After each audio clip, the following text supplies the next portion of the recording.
Salut à tous, je reviens pour une nouvelle chronique avec toujours plus de ragots pour vous. Alors cette semaine, c'est Ronaldo qui a tenu à faire parler de lui, comme d'habitude quoi. Alors qu'il se la jouait avec son nom sur l'aéroport de son pays natal, sur l'île de Madère, voilà maintenant qu'on lui crée une statue à son effigie. Rien de mieux que pour continuer de gonfler l'ego surdimensionné du joueur de foot. Alors seulement le bus n'a pas fait qu'attirer les moqueries des internautes qui se sont empressé de le comparer à, je cite, un mélange entre Spirou, la poupée de Chucky et Bourvil selon l'un d'eux.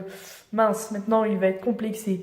T'inquiète pas Cricri, t'as toujours ta statue au musée Grévin pour te rattraper. Quoique...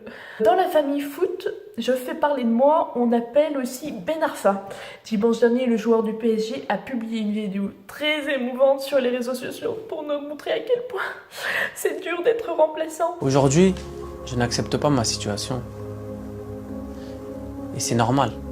On a également appris que quand il ne se plaint pas de son banc de touche, il est acteur à ses heures perdues. Et tout ça dans le plus grand des secrets pour son club. Ou le vilain. Du coup, si on te met en second rôle et que ça te plaît pas, je t'ai préparé un petit truc pour ta prochaine carrière. À m'asseoir sur un banc pendant qu'il joue là-bas, en me rappelant que c'est pas moi. Ou encore, je peux te la faire à la Christophe Maé. J'avoue, c'est pas le bonheur. Moi, je rêvais de jouer au foot, mais on ne reconnaît pas mon talent de joueur. Non, les gars! Bon, allez, pleure pas, thème. Un jour, t'auras le droit au milieu de terrain. Toujours niveau foot, il semblerait que Mbappé est déjà un grand fan. Le joueur du FC Barcelone, Gérard Piqué, lui aurait demandé un échange de maillot après le match France-Espagne. Mais quelle chance! En plus d'avoir le maillot, il a même le droit à la sueur du joueur. C'est bien plus qu'un fan ne pourrait rêver.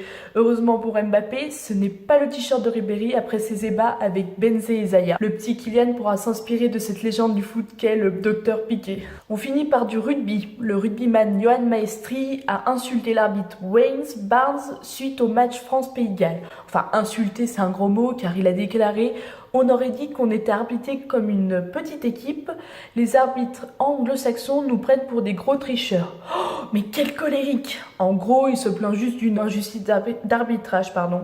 Et oui, la vie est faite ainsi, c'est triste. Mais du coup, il s'est vengé sur l'anglo-saxon Baines et maintenant il doit payer 15 000 € d'amende selon le conseil du tournoi. Le mauvais portant aurait mieux fait de se taire. Oh les cœurs, Johan, on sait que tu sais te contrôler. Enfin, en dehors du terrain et du lit de ta copine, bien sûr. C'est tout pour cette semaine. Après la vue de la statue et la vidéo de Ben Arfa, il me faut du temps pour me remettre de mes émotions. Donc du coup, toujours à la recherche de nouveaux scoops.